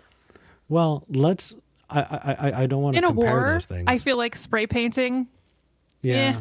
And if we're actually talking, we just agreed that a war should be avoided. And I'm saying that. And I'm saying that I feel like the war has started. It's just one side is getting beat up and the other side's not doing anything about it. How are you getting beat up? I don't see that. Okay, so I feel like Tori, do you want to? Should we go down this road? I'm not sure. Well, I think maybe I'm in the minority here. I don't think we're going towards a second civil war necessarily. Not in the duke it out sort of people in the streets firing weapons. At least I think that I think we're kind of turning on each other in a way that is not going to look like an actual war the way that the Civil War did, personally. But so I don't know that I necessarily feel the need to comment on what it would look like if that played out. I have reasons for thinking that that's not how it's going to shake out. I think a second Great Depression is way more likely than a second Civil War. Oh, I also agree we're in it. I assume John also doesn't want to see us go through that just because our economies are pretty intrinsically linked. So, I don't want a second Civil War. I don't want a second Great Depression. I don't want any of those things. But I mean, in terms of yeah, like people being attacked and what have you. I mean, I don't know. Do we want to go down that path? I'm not sure. I'm not sure either. I do think that we have another caller who's actually wanting to talk about, John, what you're talking about. So we don't do this very often, and I don't know how to do this in the lower third. But Tori, do you think it's too much to add in another caller to this conversation? But I don't know. Let's try it. Let's see what happens. Let's give it a shot. Sunny in Indiana, welcome to the call. Hey, hello. Well, this is a treat. Thank you. I'm glad that I'm actually able to speak with John about this. Absolutely. Hi, John. And of course, hi, Eric and Tori. Hi. Hello, what's your name, Miss Sunny. Sunny? Nice to meet you, Sunny. I'm John. Nice to meet you too, John. I've been following you for a while on the show. Okay. Sunny, I'm just gonna try and figure out how to get your name in the lower third. You go ahead and get started. Okay, cool. Well, John, I was really intrigued by your the suggestion for your topic today. You were, wondering why people were going after Elon Musk and his businesses, and obviously I think it's a bad thing. Which, I mean, destruction of property, sure, I get it, negative connotations and all that. But I wanted to give you a real world example of why people are so frustrated. And so I am on SSI, which is Supplemental Security Income, which is given out by the Social Security Administration to folks who are disabled and have not worked enough to be able to qualify for SSDI, which is Social Security Disability Insurance. I've had my disability since birth, so I wasn't able to actually work enough to earn that credit to be on SSDI, so I'm on SSI. And there are very, very strict restrictions on folks like me who live on SSI, which is not a lot of money, by the way. I get like around $940 a month to cover all my expenses. And if I make any sort of changes whatsoever, I have to call the Social Security Administration and tell them what these changes are. For example, I'd like to change banks. My current bank is not great, and I want to switch to one that's a little bit better, that can, that's easier to work with. But in order to do that, there's no way to do that through the Social Security Administration's website, so I have to call, and I have to speak with an actual person to get this information changed over. Because of the horrible chainsaw maneuver that Elon Musk has pulled on our federal government systems, the Social Security Administration has been severely gutted. They don't have as many employees. They can't do as much as they had before Elon Musk did what he did to the program. I called to try to get my bank switched, and the automated system told me that the wait times were exceeding 160 minutes, and then it hung up on me. I have no way of reaching the Social Security Administration to do what I need to do. And if something were to come up, like if I were to, oh God, I would love for this to happen. If I were to randomly receive $500, let's say, I have to report that to the Social Security Administration. And if I can't call them to report that, I could get in trouble for fraud, which I am not trying to do here. So this is why people are very frustrated at Elon Musk, and they're hitting him where it hurts, like hitting him where it hurts, John, in the wallet, John, with his Tesla company. I want you to be able to respond to Sunny. Yes. Okay. Number one. I don't know how Elon Musk is responsible for that. And two, even if that were true, two wrongs don't make a right. By doing the rioting, not only are you flagrantly violating laws, but what if someone gets hurt, someone innocent? Because let's say let's say someone who's mad at Musk wants to firebomb one of his cars, and there's someone in it, maybe even a newborn baby. You can't condone that, can you? Well, no, of course not. Can I offer something up here? Yes. Okay. You don't need to say what if someone gets hurt. People are hurt. People are being hurt. People like Sunny are being hurt right now. So why? I feel like you should call Elon Musk and say, what if someone gets hurt? What are you doing? Because what he's doing right now is causing people to be hurt already. So I don't understand, John. Hold on 1 minute. Yeah. Wait a minute. That's on. Yeah. What are you saying? No worries. It feels like we're getting a little bit chaotic, and I want to make sure that we're all on track here. So Sunny was saying that Sunny, you use she, they. Which do you prefer? Either way is fine. I'm It's kind of complicated. No worries. She, her is good. I just find stereotypically feminine things to be kind of repulsive sometimes. So she, they is what I typically go by. Then I'm just going to use they, if that's fine. Okay, that's that more works. comfortable for me. Okay, so what Sunny is saying is that when they get, when something happens that they need to report to Social Security, that they're not able to because tons of those people have been fired, and now there's nobody to take that call, and now Sunny can find themselves in legal trouble for no fault of their own because of cuts that Elon Musk's group has been taking. So I guess what's kind of boggling my mind, John, is Sunny just kind of told you that, right? That they're being put in legal risk because there's no way that they can do what they're supposed to do, to follow the rules, because there are too many people that have been fired. And your response was, what if somebody firebombs a car with a baby in it? Yes. And do you understand how, to me, that doesn't sound like that's responding to what Sunny said? Actually, it responds perfectly. Look, I know life is difficult, but life has always been difficult. But how does doing violence and riots solve anything? That just makes the situation worse. Do you think? Plus, what about the people who built the car? If a car is broken, that car has to be fixed. It takes money to cost that car. It takes money to fix that car. Where do you think the money's going to I think I have a good response, if I can do that really quick. Yeah, of course. Yeah, thank you. John, I think that the thing that you're not understanding here is people are extremely frustrated, and there's no way for us to really express that frustration in a way that's going to get attention. Firebombing a Tesla?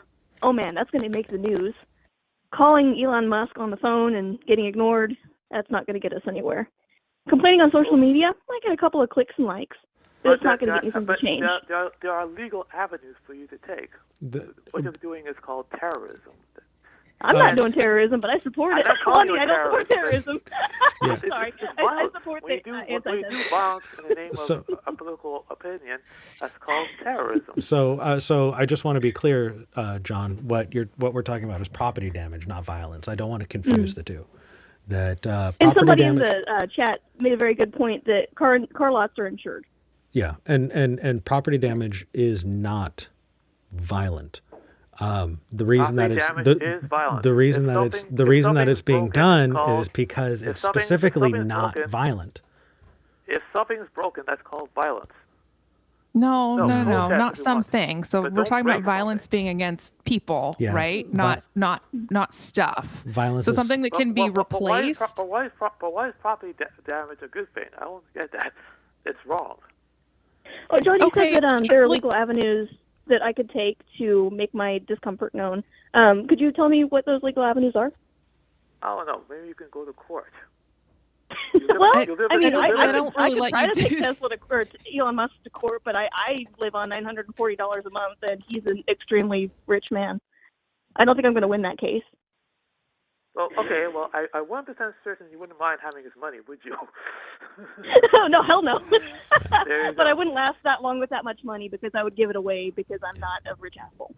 Sorry, I probably shouldn't. No, that's okay. I think that we're fine with you calling Elon Musk a rich asshole here. I think we can say, according to Skeptic Generation as a whole, Dean can fight me.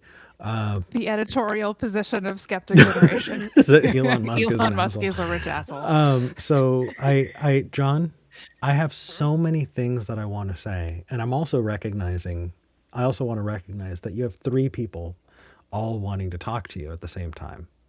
And so that's one way. That's one way to view it. I really appreciate your open-mindedness. I thank you for being open-minded and actually having a conversation.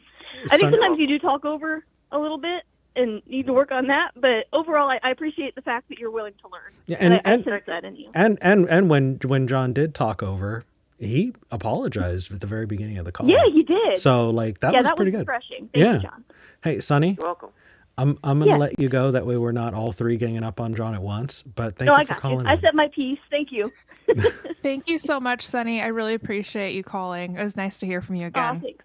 Hope you're doing Oh, well. you too, Tori. Thank you. Oh, You guys Take take care. care. bye. All right, John, you're still here. I'm just getting us back to three people. Yes. Okay. So you said something, and Tori had a really good response, and so I don't want to. I would love to shift things in that direction. Tori was talking about the difference between violence and property, and I would love for y'all to finish that thought because that felt really important to point out.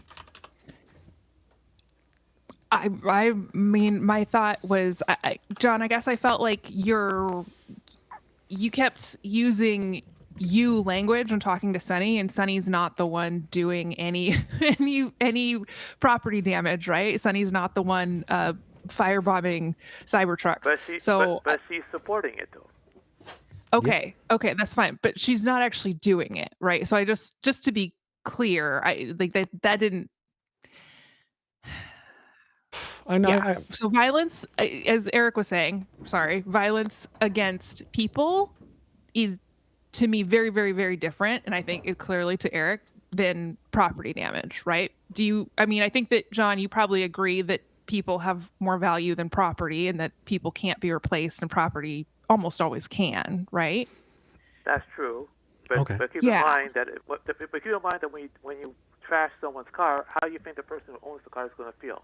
Plus, So- the person who owns the car has nothing to do with Elon Musk. Actually, that's a great point, John. Do you think that they're doing that because they want to change the mind of the person who owns the car? Like, what do you think is the point of what's going on? The point is to hurt or to stick it to Elon Musk. But keep in mind that So the person who's doing that. Let me finish. The person who's doing that is accomplishing nothing because the person who owns the car is the one who's going to be inconvenienced. Well, Elon Musk, according, is rich. For him, that's just another car. Yeah. He can make a new one. How is that hurting Mr. Musk? Yeah, finish. Continue. Yeah, I entirely agreed. And I think I think you're right that if you're doing that to try and stick it to Elon Musk, that's a really stupid thing. I agree with you, John, but Exactly. I don't think that that's why they're doing it. I think they have a different goal, and because they have a different goal, that it changes things. So, John, when I talk to you, like, yeah, I enjoy talking to you, sure. But one of the reasons why I like bringing you on over and over again is because I think that there are a lot of people out there who think like you. And so when I talk to you, what I'm doing is I'm creating a place where the audience who's watching can see us have this discussion. And so it's not just about you, it's about everybody else and seeing how we're engaging, right? And so I think that even though this is like a discussion with just the three of us, it's not limited to the three of us. The impact is on everyone who watches this. And in the same way, I think that when you're talking about somebody who's doing that kind of property damage, what they're doing is they're making a statement politically of trying to draw attention. And what they're saying isn't, screw Elon Musk, I'm going to mess up something for you financially. I think what they're doing is saying, we, the people of the United States, we, the people of this area, are so mad that we did this thing, right? We torched this place or we vandalized these cars or whatever the case is as evidence to show that we are unhappy with what's going on. And I think Can I hop in really quickly and just make a quick point too? That the people who are doing the property damage to the Tesla dealerships, they're going to prison. They're being caught and they're being given very long sentences because property is very important in the United States. Elon Musk, when he is cutting off funds for people with his little Dodge crew, when he's cutting off funds to people like Sunny or making it impossible for Sunny to obey the law, he's not going to go to prison, right? Even if people die. If somebody firebombs a Cybertruck with a baby in it, they're going to prison for the rest of their life under our country's laws. So just to be clear, Elon Musk is not going to go to prison, even though when he cuts off people's funds, if they don't have enough money to get their insulin, people are dying because of the funds that have been promised and then cut off arbitrarily. So just so we're on the same page, Elon Musk is not being held legally accountable for the violence that he is doing by cutting off people's funds. But people who are firebombing Cybertrucks are absolutely being held accountable to the fullest extent of the law. So just to be clear, those are not remotely similar in how they're being treated or handled by our legal system. Okay, that's good to know. But Yeah. I have a solution to your grievance towards Mr. Musk. Well, hold on. What the solution is? Hold on, John. Can we hold off on the solution for just a second, because I think that was really, really important, and I'd love to not let that go just yet. Okay. If you're upset politically, would you rather see things get broken or people get broken? Well, the ideal is that nothing gets broken, but Yeah. if I had to choose, I would say objects rather than people. I agree. Okay, but now here's the solution to the problem. Wait 4 years and then vote Mr. Trump out and his friend Mr. Musk. So we didn't vote for Musk. None of us did. And I think waiting 4 years is going to... So we're hurting people like Sonny for 4 years. And I think that's not good enough. Well, you guys had a choice several months ago. You made it. I agree, and I'm very, very angry at my fellow countrymen who made that choice. And also, waiting 4 years to vote is not enough. We need to do more. Well, That's why we're talking about it. What do you think? What do you think are you accomplishing by doing the violence? Well, number one, I think that violence is... Number one, violence should never be the first choice. Violence shouldn't be the second choice. Violence should only be the very last choice when there are no other choices, right? Yes. Yeah. So we agree with that. So if violence happens, then my hope is that if it does happen, it's because there are no other choices, and not a moment sooner. I think that. But I think that. But I have to go on the record. I just disagree with rioting. You can have a grievance if you want to, but there's a way to go about it. Yeah, I think that rioting, property damage, is not hurting people. It's not violence. And so that is one of the options. If I'm going to see violence against people or breaking things, I'll still take breaking things over violence against people. So... Okay. I have two things to say about that. Number one, when you do the property damage, it has to be fixed. When it has to be fixed, I guarantee you it's the taxpayers, the people that you care about, who are going to fit the bill. And what do you think that's going to do to the single mother in Oklahoma or New York with 3 kids when she has to pay more money because someone decided to break the stuff? I'm glad you're caring about single mothers. That's a great step. I very much appreciate that. So if that is the concern, then we should probably look at where the money is getting spent, right? We should probably care a lot about where government funds are being spent, because we're caring about those single mothers, right? Yes. Okay. So what things are we spending most of the money on? Well, like I just said, if we do property damage, that money is being spent to fix it. Let me see.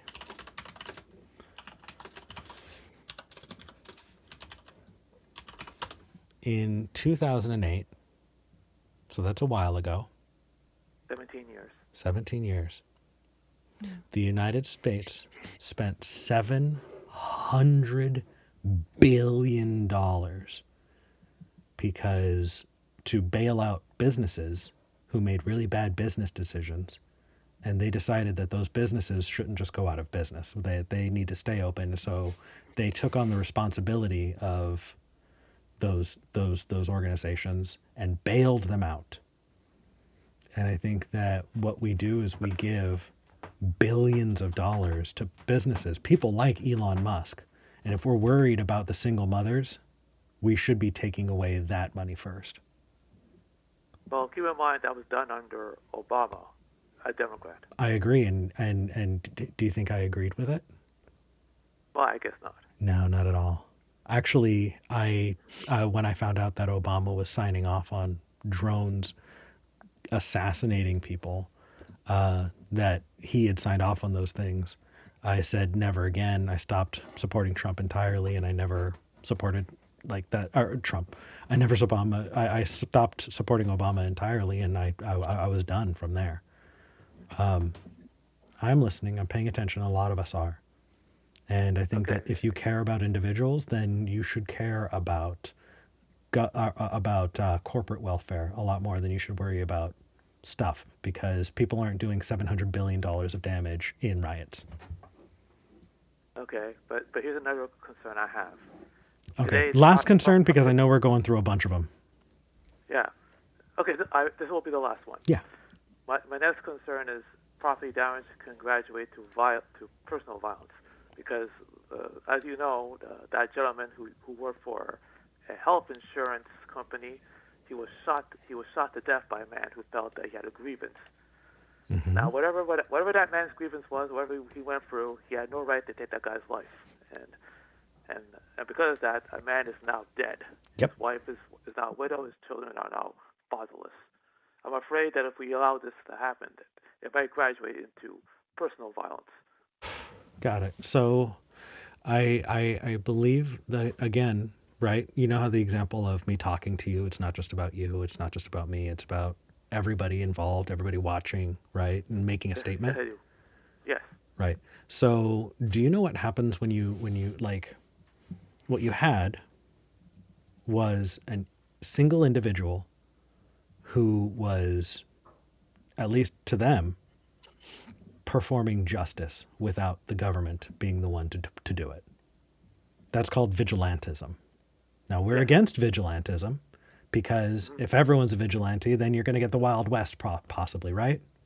That's my point, yes. Yeah. So, like, what you're talking about isn't, a passion, I dislike you personally, right? What you had is vigilante justice. And I think that I need to walk a very careful line on YouTube about it. But I think that justice should be done. And I think that we need to hold people like that CEO accountable so that that kind of thing doesn't happen.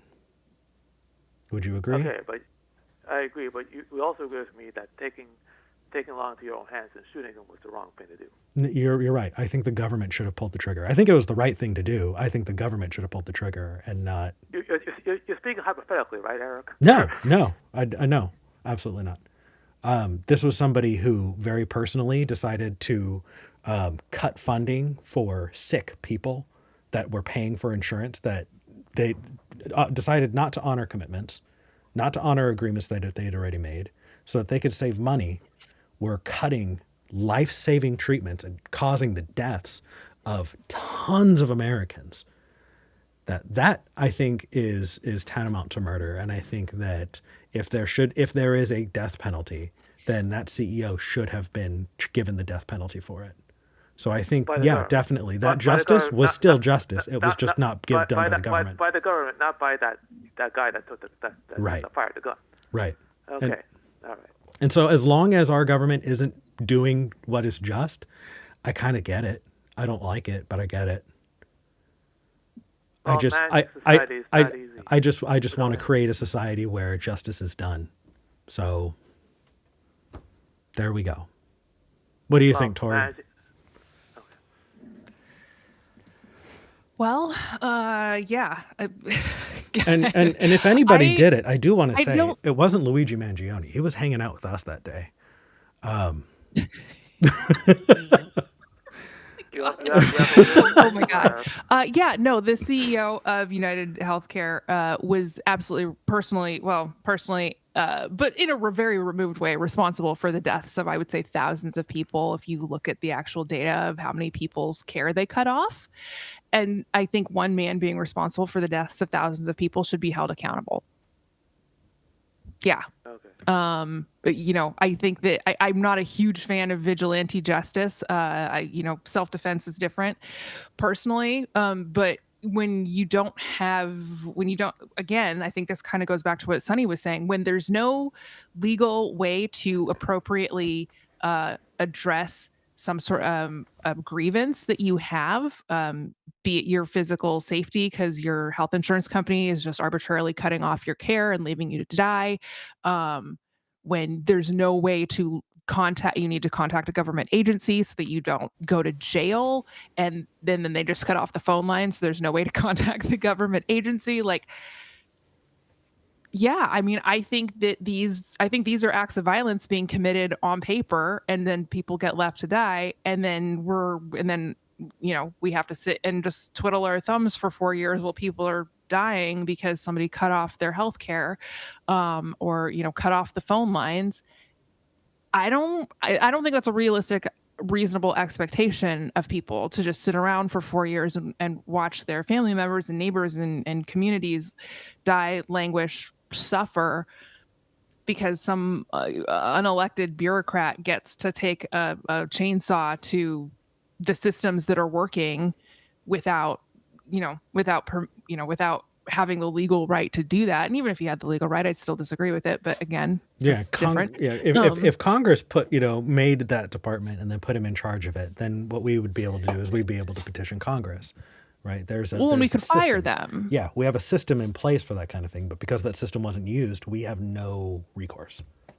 Right. And so it sucks that it does. I think John is absolutely right. It does escalate to violence against actual people, not infrequently.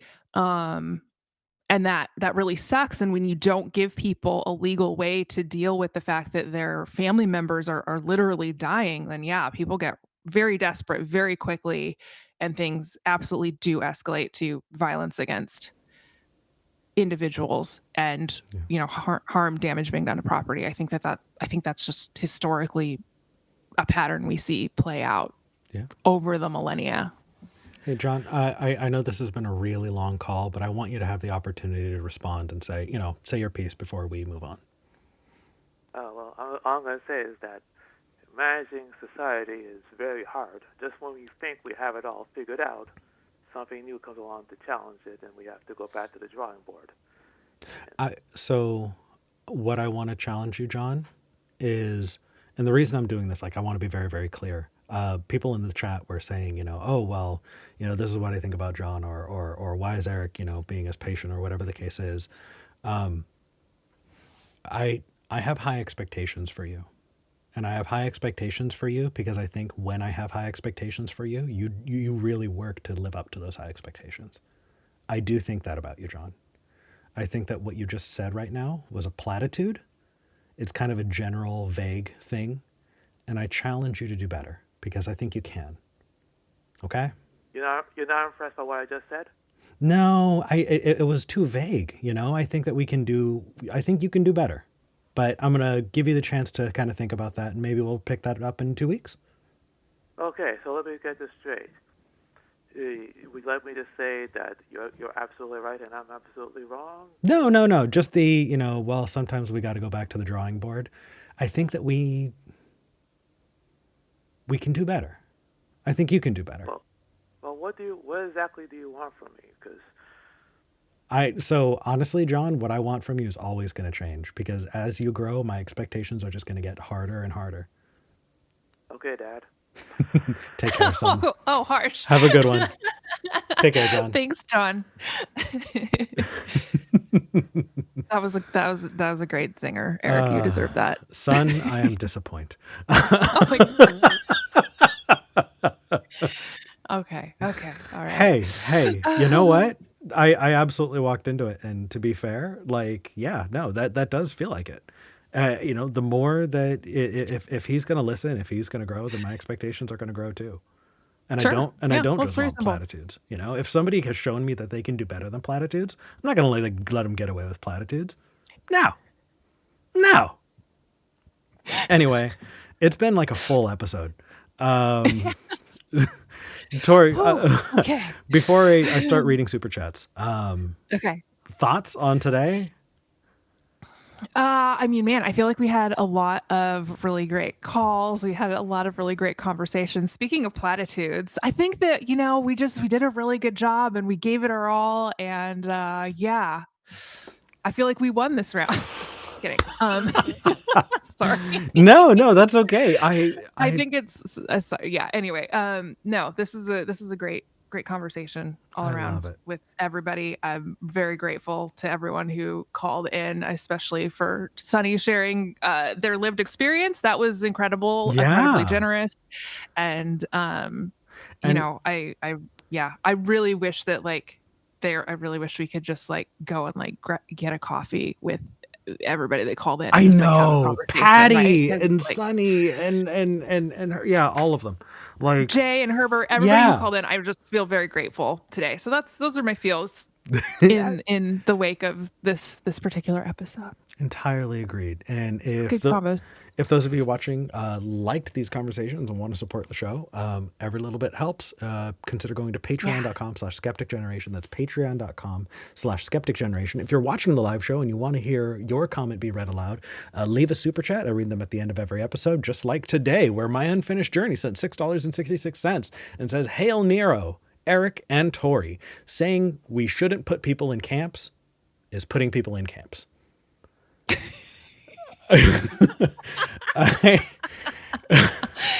Amazing. I need to Incredible. take time thinking about that. CG Dancer sent $20. Thank you, CG. Says, just wanting to donate. Thank you. Love the show and the community. Thank you. Sean Isherwood sent £2 and says, the Chebyshev distance... With the Chebyshev distance, spheres are cubes. That is a reference to a conversation that we had in the after show, where we're going to be going after this. If you want to join us on Discord, you can go to the after show. Link is in the description. And also, I'm sure our incredible volunteers will pop links to that. They already did. Nice. Sean Isherwood sent another £2 and says, in the taxicab metric, spheres are octahedrons. This is about the roundness of spheres. We were getting real esoteric last week. And then another £2. Are they round? Because roundness is describing something as sphere-like, then roundness depends on spheres. And so if you're describing that sphere, it is definitionally round. But we can argue that in the after show. I do again just want to say, hey, Blaine, you went the distance. Watching our call screener who was scheduled today call in 50 times to get connected was tough. And Blaine, thank you so much. And Caitlin from the road, making sure that you were in the passenger seat just so that you could help out. I hope you didn't get car sick from it. Thank you so much. Our volunteers are amazing. Thank you to all of our volunteers who help make this show possible, from the call screeners to the people who moderate the live chat, Discord, and everything else. You guys, this show couldn't happen without you. Tori, thank you so much for this. If you want to follow Tori, please check out Tori's other shows, White Homework and Go Home Bible You're Drunk. Link is in the description for this video. Is there anything else that we have to say before the end of the show, before we go to Discord? I don't think so. All right. We're good. Then until next time, I'm Eric Murphy. I'm Tori Williams Douglas. This is Skeptic Generation. I'm glad we had this talk.